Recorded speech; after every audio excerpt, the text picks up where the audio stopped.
Right, we're looking for a pair of integers that satisfy this summation condition. I'll talk more about that in a minute. But we can go ahead and the infamous without loss of generality, we can go ahead and assume that A is greater than 0 and B is greater than 0. You can do it either way. Because for any solution, B is less than 0, B less than 0. Okay. Again, we're going to assume this without loss of generality. Okay. Now, notice that this summation has variable indexes that look fairly familiar to a lot of you, I think. But notice that this I index is not, there's nothing to do with I here, right? This is just the constant 1, right?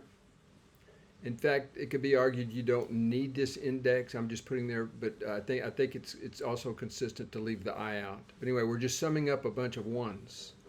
Okay? Now,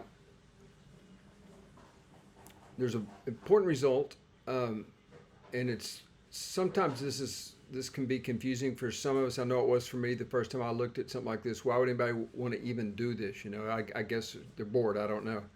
But just an example here. What if you had summation I equals to, let's say 5.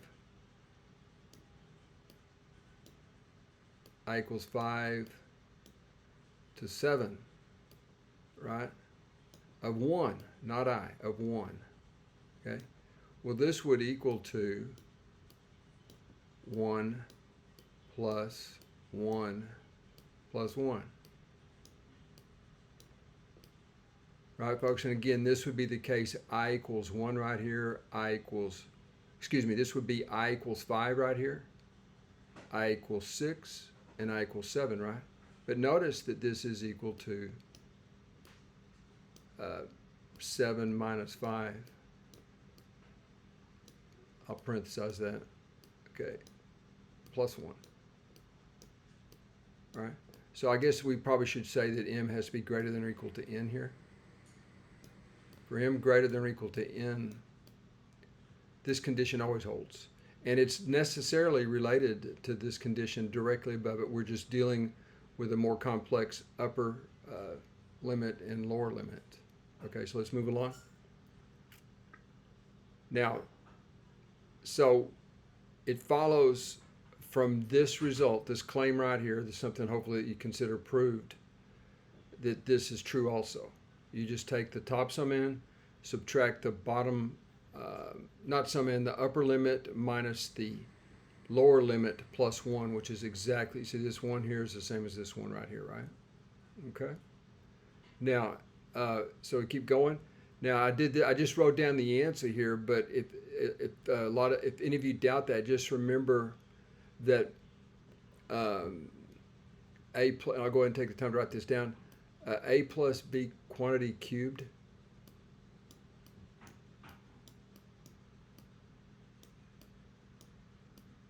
is equal to A cubed plus 3A squared.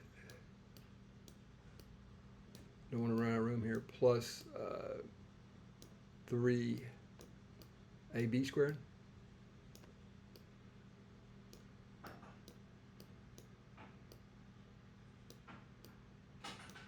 Plus B cubed.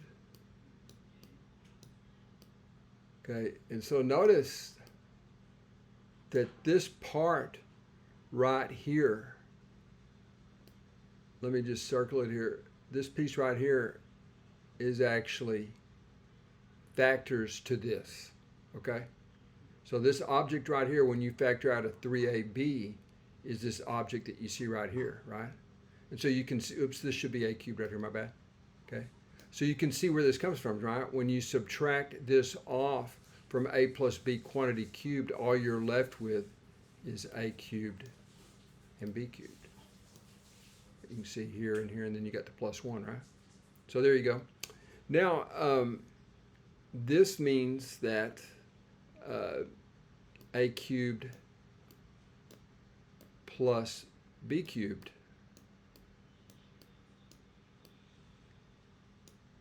is equal to, subtract 1 from this, you get 2133. Now it's pretty easy to check that 2133 is not a cube. Okay? But it does give us a kind of an upper bound idea here on how far to go out with our cubes. Okay, and notice that if I didn't have the condition, remember we posited at the beginning that A is greater than 0 and B is less than 0. That was a given condition, or it followed immediately from a given condition, or the other way around, okay? Now, if these were both positive, it would be kind of painful to go through. There's a lot of things to check, you know.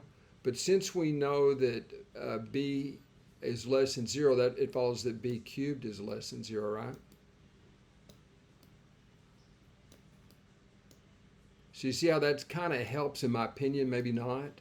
If they were both positive or both negative, the search would be pretty much intractable, or maybe not intractable, but too tedious to do a video on, at least in my opinion. So that gives us the motivation of writing down some cubes that are close to this number. And notice that this is the first one that is larger than this number. Okay? So you can surmise that you can't go any higher. Now, I've not really proven that rigorously, but the cubes grow super, super fast. And maybe, I don't know really, I won't say much more than that, but it looks like this is a good place to stop right here, because at least 2197 is a larger number than 2133, right? And so we start looking for combinations at this stage. All right, and so we have to get smaller than this number, so you would be considering 13 cubed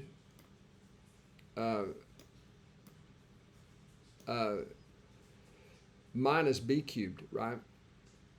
13 cubed, well, we can say plus whatever you want to say, because b cubed is negative, right? So we'll go plus b cubed.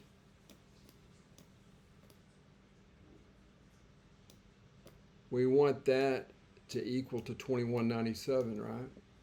Excuse me, 2133, my bad. We want that to equal to 2133. Now it's clear that 1 cubed doesn't work. 1 cubed minus 1 cubed doesn't get the job done. Minus 2 cubed doesn't get the job done. It turns out that minus 4 cubed is and that's just going through it, you know, you can see it, it's fairly close. So what we get right here is A is equal to 13. And B is equal to -4. And y'all, I'm not claiming this is unique, because maybe you could go further out, you know, and you could get bigger negative B's, you know what I mean? I kind of get the feeling it's unique, but I have not proved it. I'm not claiming I've proved it. This just is just 2 solutions. And also, you could reverse these, right? There's symmetric the way the problem's set up. So this could be A is equal to -4 and B is equal to 13 as well. Same thing. It wouldn't mess anything up. But I think, yeah, right. Yeah, because but anyway, this is the solution I got. And again, I repeat for the 3rd time, I haven't proved that it's a unique solution. Okay, but it is a solution. And just a comment about the competition level of this. Granted, knowing that 13 cubed is 2197 is not common knowledge. 10 cubed is easy enough, right? 11 cubed and 12 cubed is pretty popular. It's the famous Ramanujan taxi cab constant, you know, or value or cube. But it's this is fairly well known because of Ramanujan, probably. But in any event, these are a pain to compute, not hard, but in a competition, I'm not sure if the competition organizers or the problem composers would expect you to know cubes this high up the chain. Probably, I don't know if they want people to even waste their time with it, you know. But in any event, we get a solution here. A equals 13.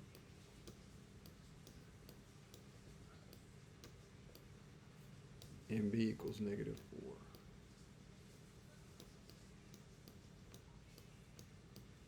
And I'm sounding like a broken record, but no claims about the uniqueness of this solution. And don't forget to keep your heart beating.